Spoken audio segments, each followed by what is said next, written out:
તમારે દિવસની શરૂઆત કસરતથી કરવી છે પણ તમે કરી શકતા નથી તો તેનો ઉપાય, કારણ કે તમે એને પ્રાયોરિટી નથી આપતા.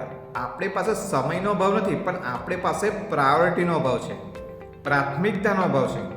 તમારે એક સામાન્ય બર્થડે પાર્ટીમાં પણ જવું હોય તો તમે તમારો સમય ફાળવો છો કે નહીં, ટાઈમ મેનેજ કરો છો કે નહીં.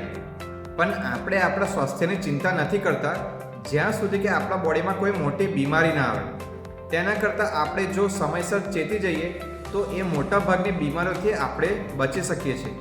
તો આપણે આપણા સ્વાસ્થ્યને પ્રાથમિકતા આપવાની રહેશે. ગુજરાતીમાં ઘણી બધી એવી કહેવતો છે જે આપણા સ્વાસ્થ્યનું મહત્ત્વ આપણને સમજાવે છે.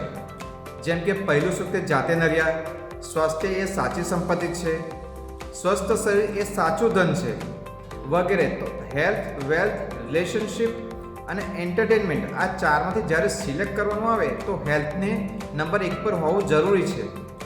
જો હેલ્થ સારી હશે તો વેલ્થ પણ ક્રિએટ કરી શકશો, રિલેશન પણ સાચવી શકશો અને એન્ટરટેનમેન્ટ એટલે કે મજા પણ કરી શકશો.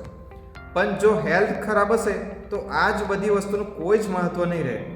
તો હેલ્થને પ્રાયોરિટી આપવી ખૂબ જ જરૂરી છે.